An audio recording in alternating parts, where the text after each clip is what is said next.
amazing. Hey, Oh, Hey, I'm so sorry. Did you get my message I that did I not. just, We were just chatting. yeah, I just messaged you on Instagram. I have been away from my phone and I'm sorry, I completely forgot this weekend. No, it's okay. It's totally okay. Do you have you are you rushed? Do you have something you got to do? No, I had something earlier that was unplanned, but now I'm good. Okay. Okay. Nic Austin, we just so you know, we did a show without you the other night when you couldn't make it. So that behind JD has been there now for two shows. yes, you Oh are on the wow. ball. It's like it's just promoting you constantly. I think of you every time I walk in this room. I say, "Hey, That's funny. That's awesome, actually. Yeah, she knows how to promote, man. It's not even her name, it's yours. it's not my Yeah. name." Brilliant. Nick, before we get started, because we're gonna discuss your we're gonna do your Oscar picks versus who actually won. But before we do that, I wanted to tell you that I have read some of the articles that you've been writing about the queer art, Oh yeah. and they are so good. They're so good. I mean, your description of things like bring it to life, brings it to life. And a lot of times you'll see stuff that covers a review of a gallery night, or pieces that are now being out there on display or whatever, and you don't get a feel for what they are or where they're coming from. But honestly, it's what a niche.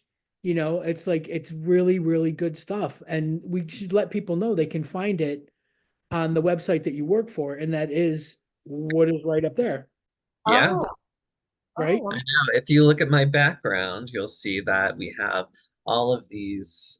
Yeah, There we go. yeah, yeah, yeah.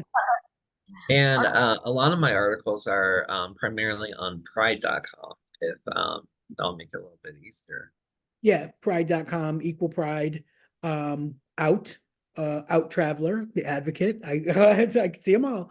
But do you work with or for um Tracy?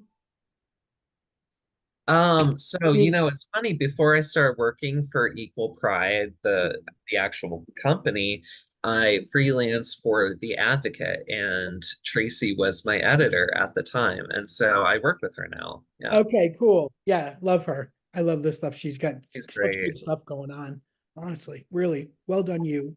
So let's get into it yes. Yes, the Oscars. for last week. And I want to let you know that I don't want to call it false advertising, but commercials leading up to Sunday over here that would show bits of the Oscars, and it would be like Jessica Chastain and Ryan Gosling and Bradley Cooper, and it would like zoom away, and it would be like now on Sky Arts, the Academy Award movies.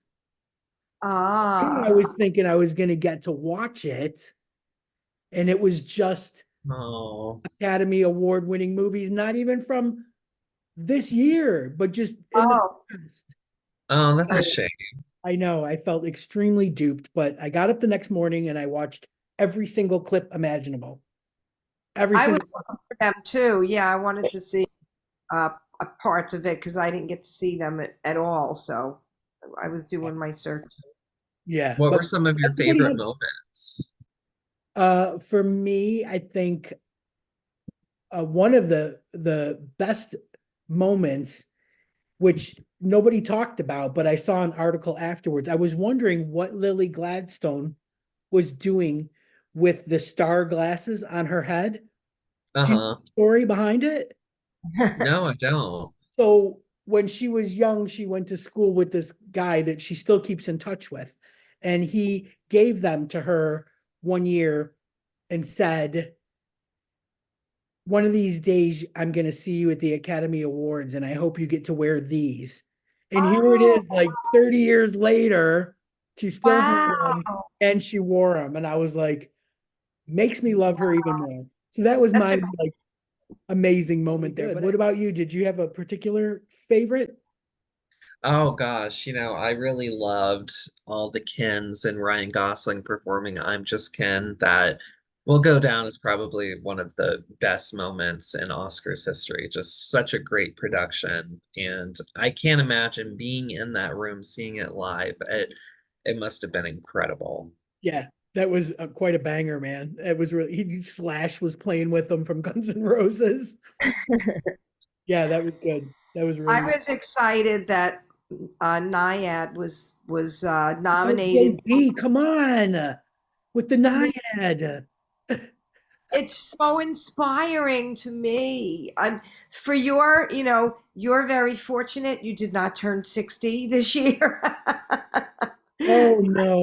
Why it hit me so much, because in the movie she says, everyone expects you to just lay down and be a bag of bones when you turn 60, like you feel game over. And I felt that very much so when I turned 60. And then to see that movie was I think that's why I'm such a freak about it. But they were both nominated. They didn't win, but they were both nominated, so that was good. I Jodie was Foster looked amazing. I Amazing. know, Yeah. I know. Yeah, she looked really, really good. But you know what? Again, I liked was it I don't want to get this wrong. Was it Rita Moreno that was speaking directly to America Ferrara? Yes. That was a moment right there. Like that was a moment. Like I got so sucked into that I watched that clip like 3 times. It was Wow. amazing. Yeah. Yeah, really good. And man, did she look good. Both of them. Rita Moreno looked amazing, but Yeah, she was great. wow, that dress was just stunning. Yeah, And she was the out of only you. one that wore pink this time around for this last shebang.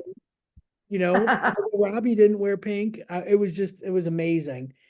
But I will say this, as I was watching it and I was watching the clips of the winners and everything, it all harkened back to that conversation that we had about why certain films were nominated and certain films would win, as opposed to ones that maybe should have won or ones that were um, I mean, more palatable, and that just kept going through my head, more palatable, more palatable.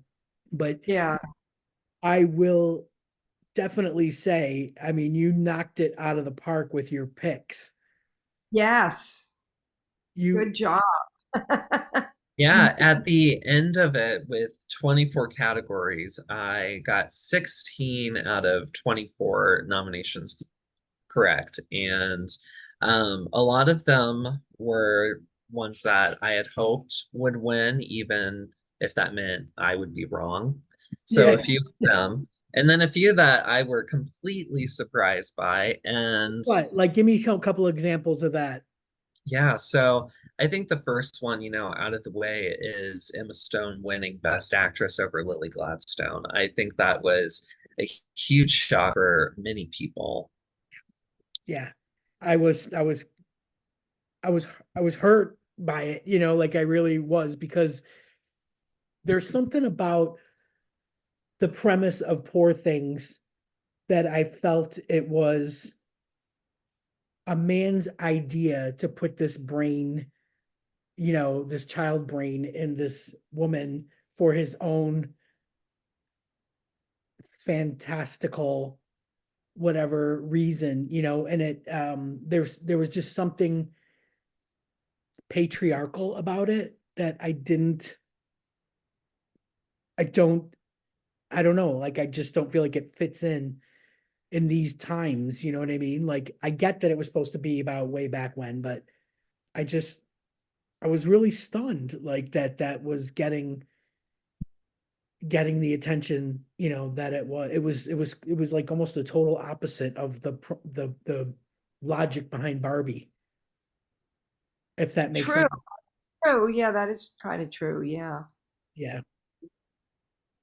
Yeah, I think it's interesting because, that the character that Emma Stone plays, I think that there is this criticism of how men like to create women, how they, create these narratives about them, and how everything is shaped through the male gaze.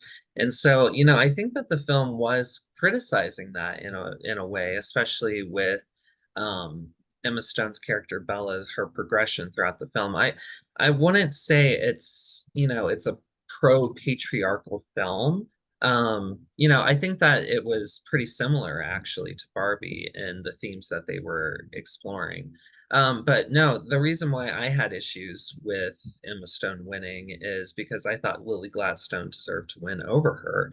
That it had nothing to do with Poor Things itself. It was just that Lily Gladstone, I feel that her performance was something that I had never seen really on film before. And it was something where I felt no one else could do that, who could give such raw and vulnerable emotion.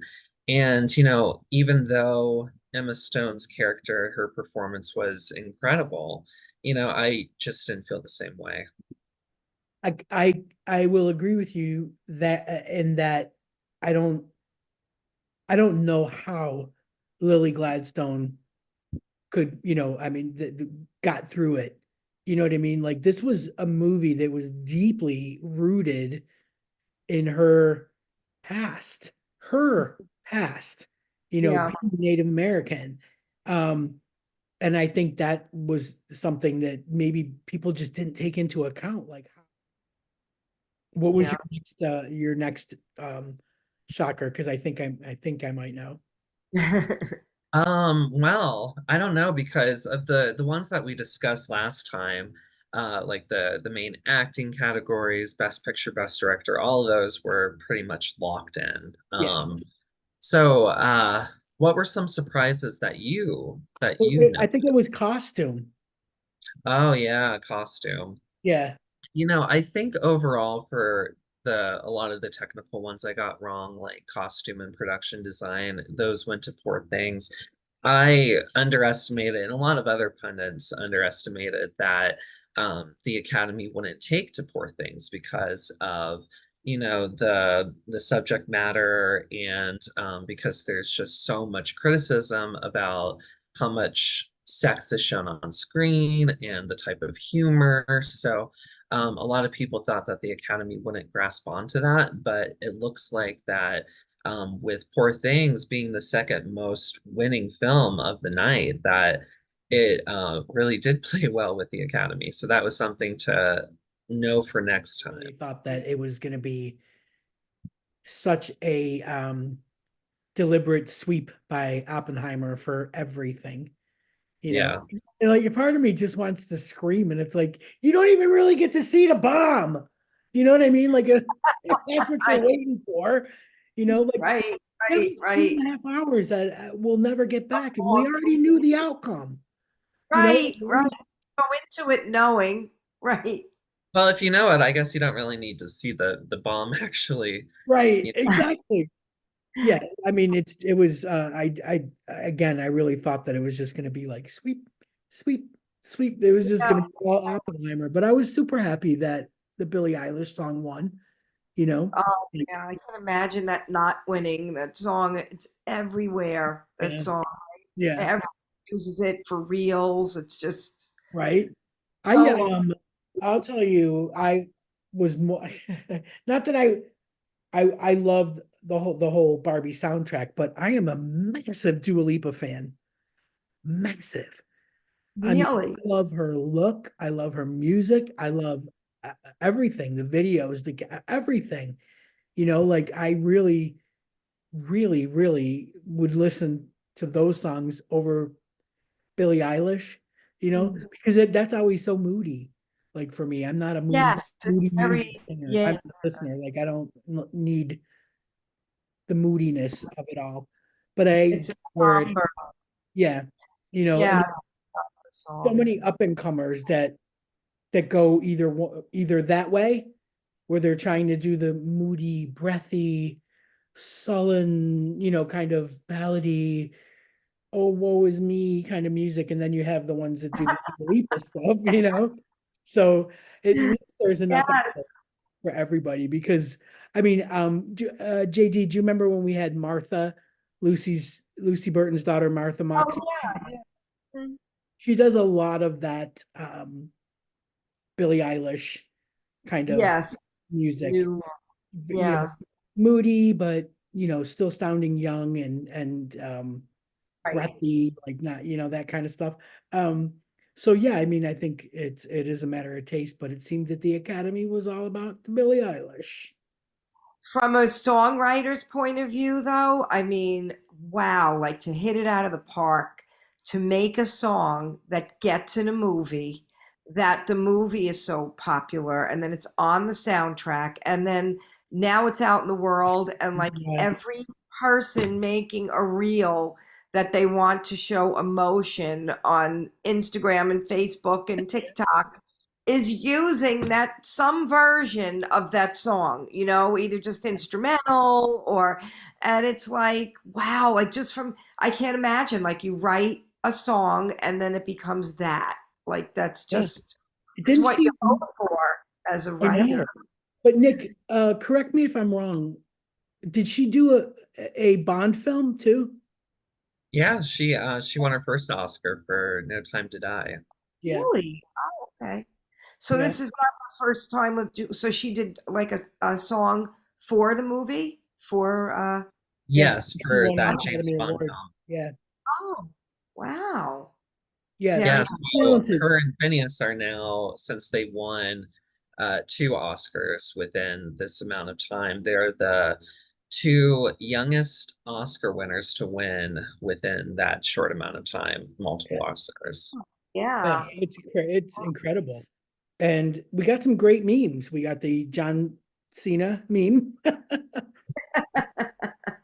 I have to say, Dana Goldberg hit it out of the park with that one when she said, straight women, ooh, John Cena's naked, lesbians, look at those Birkenstocks. That was good. But what did That's you think of it? funny. So good.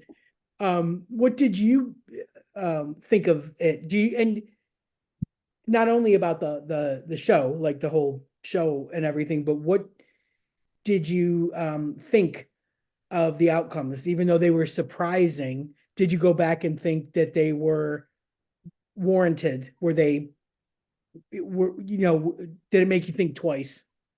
Yeah, I think overall the show was very strong. I think that there were a few choices in direction when filming like I'm Just Ken and some of the other musical numbers that it could have been produced and shot in a much more engaging way for the audience. But it had the highest viewership since I believe 2020, before 2020. So, that's really great, bouncing back from COVID. And Jimmy Kimmel, he's reliable enough for, a very broad audience. So, none of his jokes were at all snarky. Right. None of them landed flat. So, he did a decent enough job as host. For the wins themselves, for some of the surprises, I was really happy about, like with The Boy and the Heron winning Best Animated Feature over Spider-Man. I love both of those movies, but it's just great to see Miyazaki win another one. And also the Zone of Interest winning Best Sound. That is just such a really cool win. And it's something where you see a lot of action heavy, a lot of sound mixing involved for these wins with the Academy. But with a film like this that is much more drama and the sound mixing is a lot more subtle, it's a really impressive win when viewing it that way. So it's like those little things that are Yeah. really, Um, because of it, I will say this, I immediately watched The Last Repair Shop. yeah. Oh, Did you like it? I did. It was amazing. And each person there the lady that does the brass and the guy that does the wind and the guy that does the strings and each one of their stories were just so interesting, not to mention that adorable little girl at the beginning with the violin. I couldn't handle her cute chubby little face, but I did, like, yeah, cried a little bit, not gonna lie. So the thing Uh, with the zone of interest, you probably would be able to watch it because it doesn't show what's very fascinating about the approach Jonathan Glazer took with that film is that it never shows what actually happens within the concentration camp. It focuses on the family of one of the people overseeing Auschwitz. That's where they're at, living And right in their next to it. backyard like backs up to Yeah. one of those, right? Yeah, Yeah. so you never see it. So it's not a very difficult watch because of what is actually shown. It's kind of like Oppenheimer in the way where they don't show the bomb, so they're not showing these atrocities that are happening, but you still get that sense of dread. So that is something that is really unsettling when watching the film, but I don't think it's something where it would be like a traumatizing watch. That's what I need to do is find good stuff to to watch right after the heavy duty stuff. Like that's right, I just right. finished The Gentleman on Netflix and I fucking loved it. I loved it from start to finish. It was so good. Um and Mr. and Mrs. Smith, which I'm not loving at all. That's a remake, right? Isn't that, wasn't Yeah, it original? it's not doesn't stick to the original script. It's a little different. And to be honest with you, and I don't want to offend you as a gay man, but I'm sick of seeing Donald Glover in underwear. Uh, It was just a little too much. It's a little too much. that's that's funny. Wasn't I don't think he has like a big following within the gay community specifically. I think he's more of like, straight man's man and, I don't women know. I just like figured anybody that watched it would, like if you were gay, you'd be like, he's in his underwear. I just Yeah, I love The Gentleman. I just thought that was really so typical Guy Ritchie. So typical, little witty, little gory. Um, it's a perfect balance, being very British, JD, very British, super British. Uh, Probably like it. Out in the Does it have? country though, out in the country, it's not in central London. Mm, But yeah, it was just smart and comedic, but like you went right along with there were a lot of little twists that you weren't really expecting, I think. So yeah, I was super happy with that one. And then I go back, like when I watch heavy things like that, then I'll watch a couple episodes of Somebody Feed Phil. Because you have to, like, you have to see somebody goofy after something like that and be like, no, this is true. it's light. You have to you have to do the balance and offset it so you come back to being in a better Oh frame. God, yeah. Like if I'm learning anything, it really is about the balance, you know, uh, Yeah.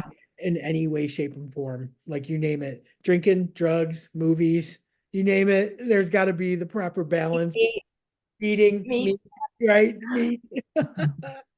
Oh man, did I learn the hard way? Oof. We won't even get into it. But you know what? Kudos to you, my friend, for doing as well as you did, especially on the big ones. On the big ones, it was quite very impressive. impressed. Yeah, very Yeah, impressive. I'm honestly surprised after it was so successful for um when was it? I think it was Sundance, maybe.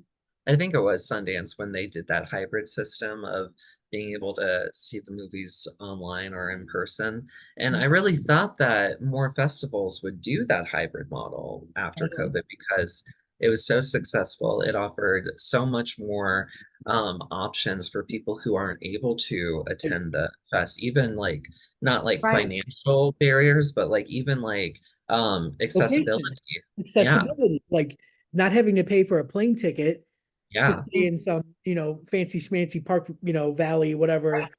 place, Right. pay for the ticket and watch it at home. Like I just think that's an amazing option. I don't understand why more people aren't doing it, but it's been a rough festival season for them. yeah. They really have been scaling back, and there's been a lot of issues within like the whole festival industry in general because there have been some festivals that have been put on pause because of internal issues with the people who are now financially backing these festivals, and they're not making as much money because of probably a lot of the choices that they're making, these new people that they have. And now their answer to that is just scale back or, shut down the festival. And so you would think that we would have all of this growing, Mind boggling. festival happening, and it's just the opposite. And it's global because they even had issues at BFI here in London. So like, Oh, yeah, yeah, yeah. what? How hard is it, Nick? Like, do you know, like, when you have your short film or your indie film, like, how hard is it to get into the festival? Is it a matter of money? Like, do you need to Everybody raise pays a fee. Everybody pays a fee to one submit. fee? Everybody pays to submit, Everybody but pays that 100, 200 or whatever to get their film seen. see, I'm doing that because that's, a big issue to get it bunny ears seen by the see. program who then with the board, right, decide whether they're going to put it in the actual lineup. So it's Yeah. like a matter of like a board of people, like 10 people, 20 people, 6 people, something like that to decide.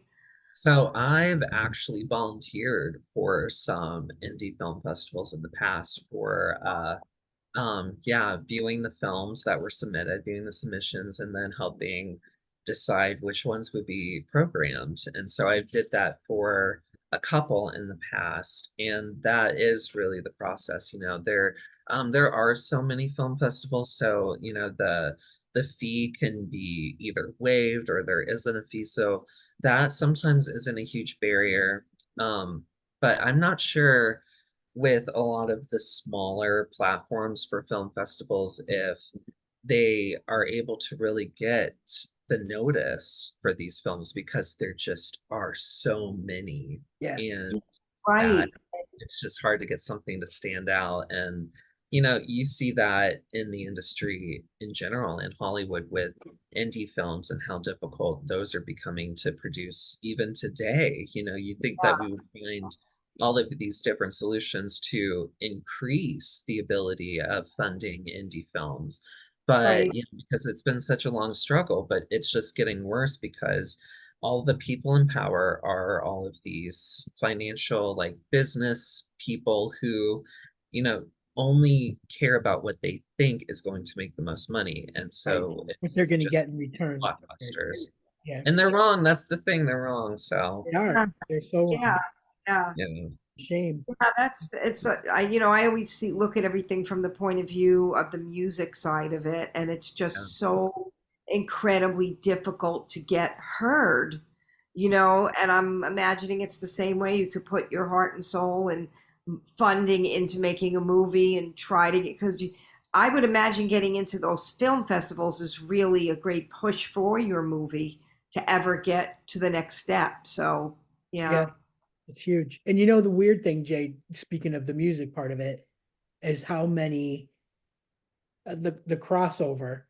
Like the other night I was flipping and I'm like Garth Brooks and I'm looking at it and it's like new documentary, Friends in Low Places, the building of Oh, Garth Brooks bar. And I'm like, what? oh, Somebody oh made a documentary about his bar so next. far.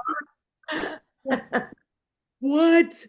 So And yeah, he's it's like, oh my God. so he can do it, right? And I just watched the Tim McGraw and Faith Hill documentary this morning over my Yeah, coffee this morning. Um, and I was just like, huh, they will make a movie about anything these about days. anything, right? Not True. saying it's bad, but they're very formulaic, you know, like Yes. Tim was born in such and such Oklahoma, to, whatever, and then found out later on that his father was, World Series pitcher Tug McGraw. And I'm like, oh my God, it's all stuff we know. It's all It's stuff something we you know know. already, right? But Well, anyways, there's a lot of garbage out there. And Nick, we rely on you to help us weed out the garbage, and develop a more sophisticated palate when selecting movies. So we can't let you go ever. we're not You know, letting you go. the whole thing about movie taste, what you like is what you like, Yeah, nobody it's should definitely be the subjective, arbiter of but taste.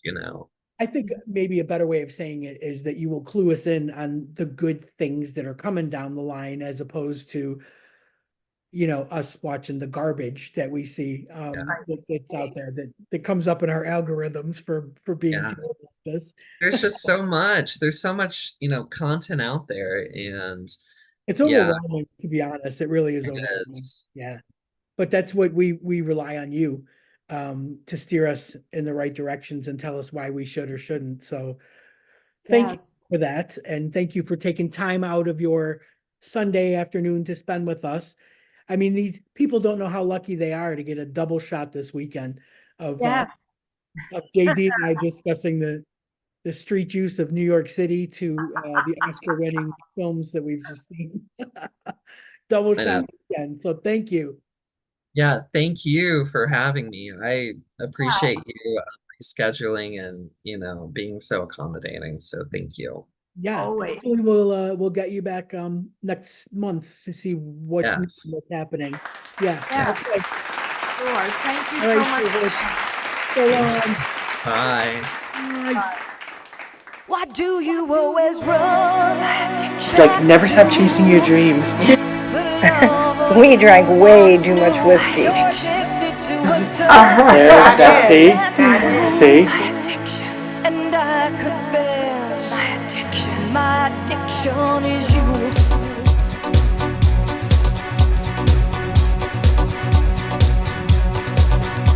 Don't ask me why I'm here tonight. I had to take this midnight drive to find you. And as I come in through the door, I see her dancing on the floor beside you. Why do you always run back to the lover you once knew? You're addicted to her touch, that's true. And I confess, my addiction is you.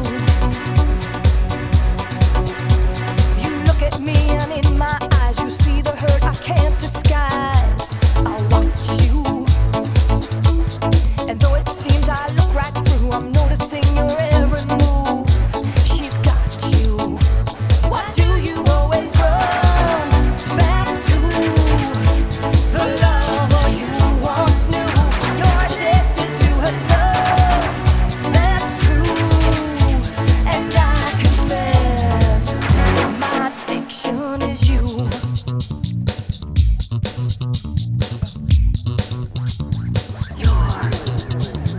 My addiction.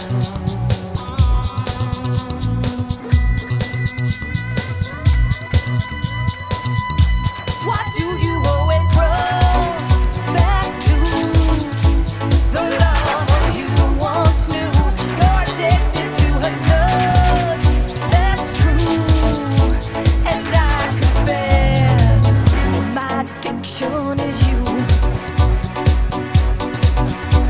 I turn away to mask the pain, but jealousy reveals my rage and madness. And knowing you can read my mind consumes me in a shameful kind of sadness. Why do you always run back to the lover you once knew? You're addicted to her touch, that's true. And I confess, my addiction is you. You are my drug, my ever waking need. I got you in my blood. You've got me on my knees. Why do you always run back to the lover you once knew? You're addicted to her touch, that's true. And I confess, my addiction is you.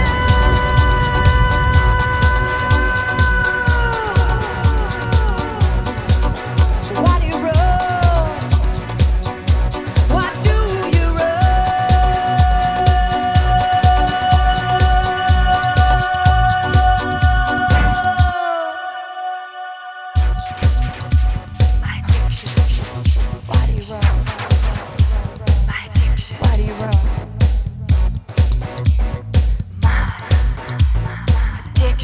Bye.